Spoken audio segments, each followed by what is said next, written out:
Now joining the One Star Recruits podcast, we have a native son of the Democratic Republic of the Congo, a global ambassador for the NBA, a basketball Hall of Famer, and even more than that when it comes to giving back and helping people, Mr. Dikembe Mutombo. How you doing today, Deke?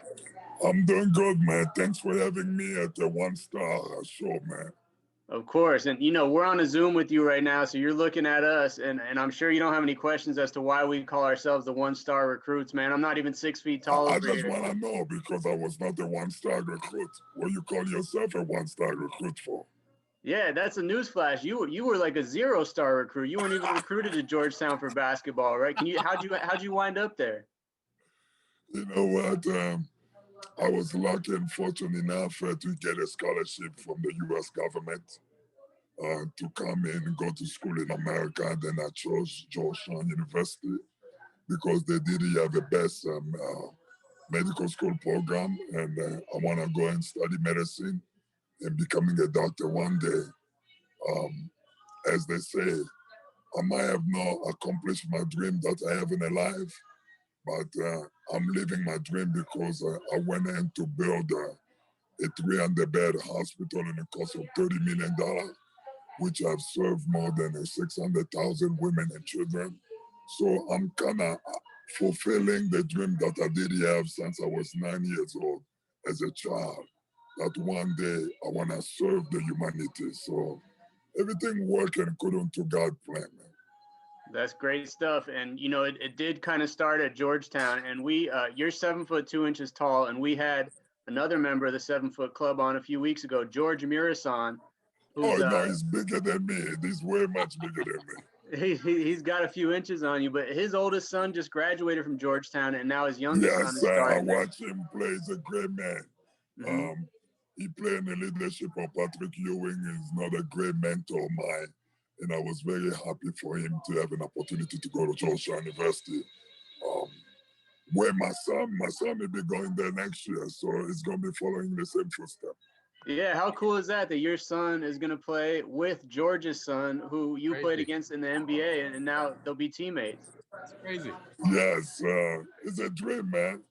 We all dream that our children will get a chance to succeed in life and to reach their goal. And my dream today in life is to see my son get a better education, attend a good institution. Why not say that I maybe get an opportunity to give a shot to the NBA? And he's a great basketball player. He's way much better than me. He blocked the shot better than me. He shoot the ball better than me. I think he's going to be way much better than me. And then he's going to be playing for my mentor, the guy who helped me to get to the NBA, Patrick Ewing, someone that I talk so much about because he did have so much influence on me. Speaking of your NBA career, speaking of some guys you've mentors that you've had, we're talking about legends here. We've had Larry Brown on the show, George Karl, Coach Thompson. Yes, let's put Patrick on that list. Who stands out in your head, Dikembe, as a guy who is a mentor to you and a coach in respect, and just somebody that really helped you? Oh, yes. The list goes on now. First, let me pay my respect to my late coach, Coach John Thompson from Georgetown University. Coach Thompson played such a big role in my life.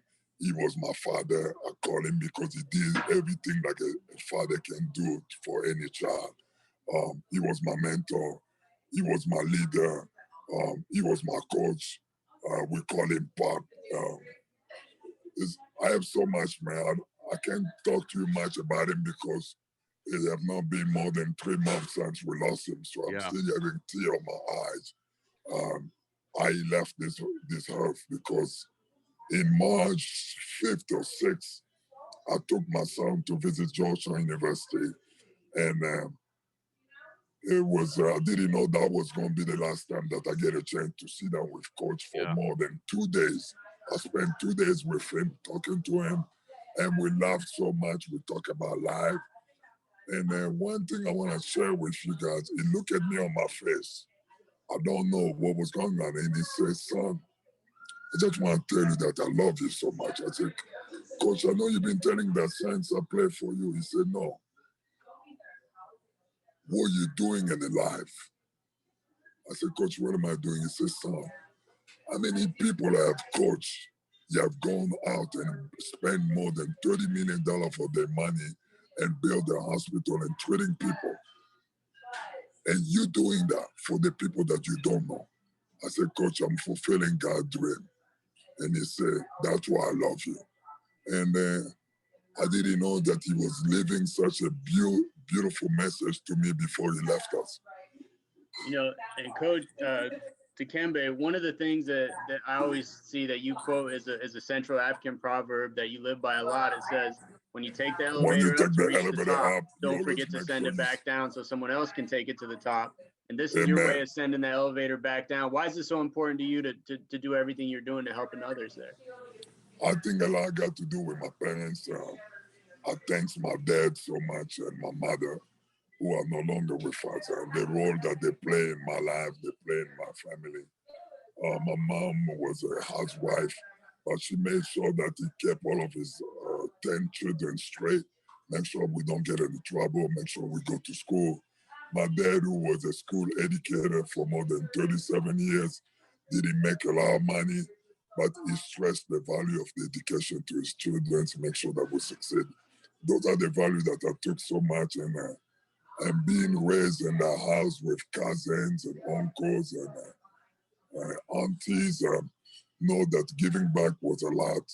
It was very important. You don't have to have much to do more like my dad did. My dad didn't have much, but whatever he was making sure that he shared the profit with his family. Yes. And I was blessed to be in the shoes that I am on, to make many $1 million. And I felt that I have to share that to my people where I come from, because I see the suffering from the young age. So I felt like I have something to do.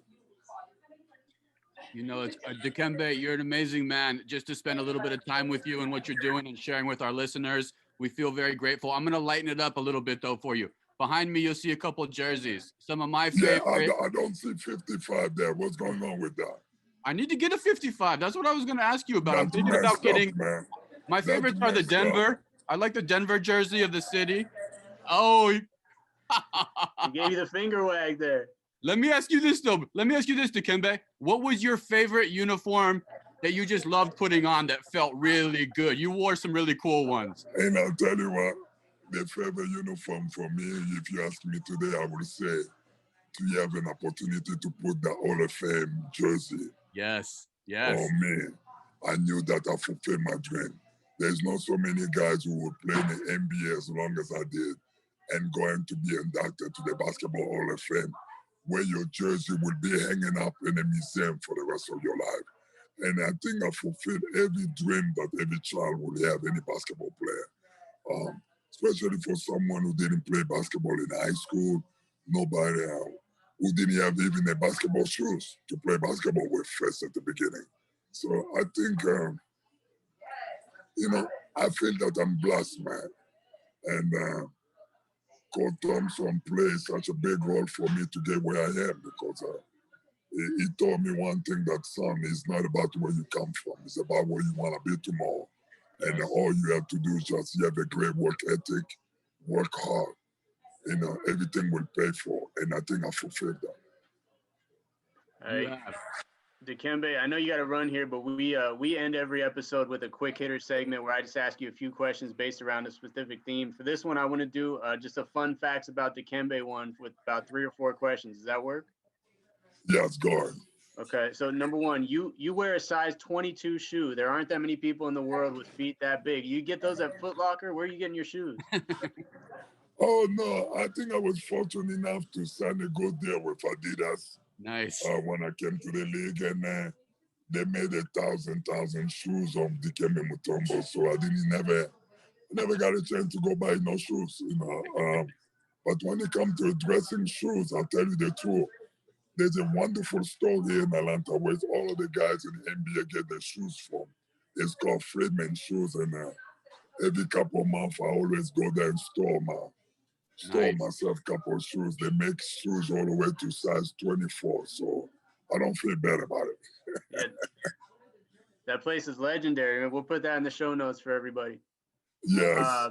You speak more than 5 languages fluently, and No, that's impressive to anyone. Which language is your favorite to speak? Mm. eh, I think French, because French is my native language, and even though speaking other African languages, but I just have a huge brain, and my brain functions to a different direction, man. Okay, got it. Yeah, that's French is a good one. You just launched Mutombo Coffee Company. It's a coffee brand that people can check out at Yes. mutombocoffee.com. And Ooh. what I'm not a coffee guy, but what's different about that barrel aging process and those green coffee beans?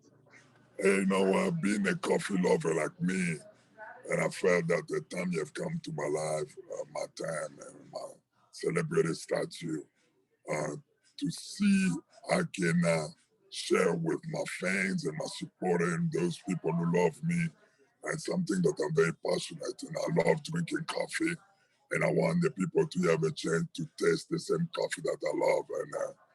And being from Congo, where most of the best coffee come from, but in the same token, we're talking 95% of the coffee that comes from Congo doesn't make to the market because they don't have enough logistics to get that coffee there.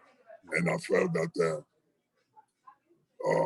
being as who I am and knowing people in the business in the industry, I can facilitate and play such a big role to get the Congolese coffee to the market.